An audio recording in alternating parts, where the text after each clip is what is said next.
नमस्कार मैत्रिणींनो, स्वागत आहे तुमचं आजच्या व्हिडिओमध्ये। अनंत कोटी ब्रह्मांड नायक राजाधिराज योगीराज श्री स्वामी समर्थ महाराजांना वंदन करून आपण आजच्या व्हिडिओला सुरुवात करणार आहोत। तर आजच्या व्हिडिओचा विषय आहे की आपण मागच्या व्हिडिओमध्ये बघितलं की देवघराविषयी माहिती, देवघरामध्ये अन्नपूर्णा कशी ठेवावी, तिची स्थापना कशी करावी याविषयी आपण जाणून घेतलं। तर आज अशीच एक टिप्स जी आहे ती मी आपणास सांगणार आहे की आपल्या देवघरासमोर जो आहे मंगल कलश कसा स्थापन करावा आणि का करावा। तर या मंगल कलशाने काय फरक पडतो किंवा मग त्यामागचं रहस्य काय आहे हे आपण आजच्या व्हिडिओमध्ये जाणून घेणार आहोत। तर हा मंगल कलश आपण दुकान, व्यवसाय, देवघर या ठिकाणी स्थापन करू शकतो। देवघरामध्ये, ऑफिसमध्ये, कुठेही आपण याची स्थापना करू शकतो।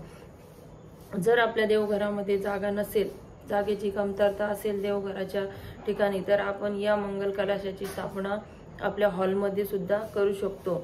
ज्यांना शक्य आहे त्यांनी या मंगल कलशाचे रोज पाणी बदलायचे आहे आणि ज्यांना शक्य नाही त्यांनी एक दिवसाआड किंवा दर शनिवारी किंवा दर पौर्णिमेला असंही आपण त्याचं पाणी बदलू शकतो किंवा मग मंगळवार किंवा शुक्रवार या पद्धतीनेही आपण या मंगल कलशाचं पाणी बदलू शकतो।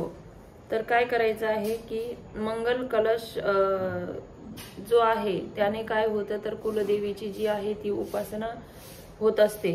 त्यामुळे या मंगल कलशाची स्थापना आपल्याला देवघरामध्ये करायची आहे। तर मंगल कलशाची स्थापना करत असताना त्या कलशाला एक तांब्याचा तांब्या किंवा मग पितळेचा तांब्या घ्यायचा आहे। त्यामध्ये एक नाणं टाकायचं आहे, त्यावर एक श्रीफळ आणि आंब्याची किंवा मग विड्याची पाने घेऊन आपण मंगल कलशाची विधिवत पूजा करून देवघरासमोर या मंगल कलशाची आपल्याला स्थापना करायची आहे। तर मंगल कलशाची स्थापना करताना आपल्याला एक मंत्र म्हणायचा आहे। तो मंत्र आहे की कलशस्य मुखे विष्णुकंठे रुद्र समाशिताः मूले तत्र स्थितो ब्रह्मा मध्ये मातृगणाश्रुताः वृक्षे तु सागर सर्वे सप्तदीपा वसुंधराः ऋग्वेदा यजुर्वेदा या सामवेदो अथर्वणा अंगेस्तु सीता सर्वे कलशम तु समाशिताः अत्र गायत्री सावित्री शांती पुष्टिकरी तथा आयन्तु देव पूजार्थ दुरिते एक कार्यार्थ गंगे चैव यमुने चैव गोदावरी चैव सरस्वती नर्मदे सिंधु कावेरी जलस्मिन सानिध्यम कलशाय नमः। हा जो मंत्र आहे तो आपल्याला कलश स्थापना करताना म्हणायचा आहे आणि हा मंत्र म्हणल्यानंतर त्या कलशावर आपल्याला धूप, दीप, गंधाक्षदा वाहायचे आहे। कलशाच्या वरच्या भागामध्ये काय आहे तर विष्णूचा वास असतो। कलशाच्या खालच्या भागामध्ये ब्रह्मा आणि मध्ये जल देवता म्हणजे वरुण देवता आहे। श्रीफळ म्हणजे लक्ष्मीचा वास असतो आणि या मंगल कलशाची पूजा केल्याने काय होतं तर लक्ष्मीची सेवा आपल्या हातून घडत असते। म्हणून या मंगल कलशाची स्थापना आपल्याला आपल्या देवघरामध्ये करायचं आहे।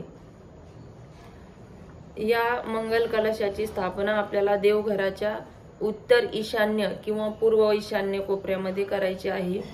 याच दिशेला हा मंगल कलश आपण स्थापन करायचा आहे। याला कुठलीही वार किंवा तिथी, अमावस्या, पौर्णिमा काहीही लागत नाही। विज्ञानाच्या दृष्टीनेही हा मंगल कलश खूप महत्त्वाचा आहे।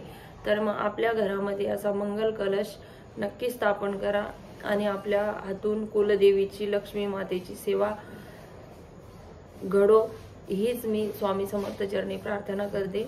आजच्या व्हिडिओमध्ये बस इतकंच। आणखीन एका माहितीसह भेटूया समोरच्या व्हिडिओमध्ये। सर्वांना श्री स्वामी समर्थ।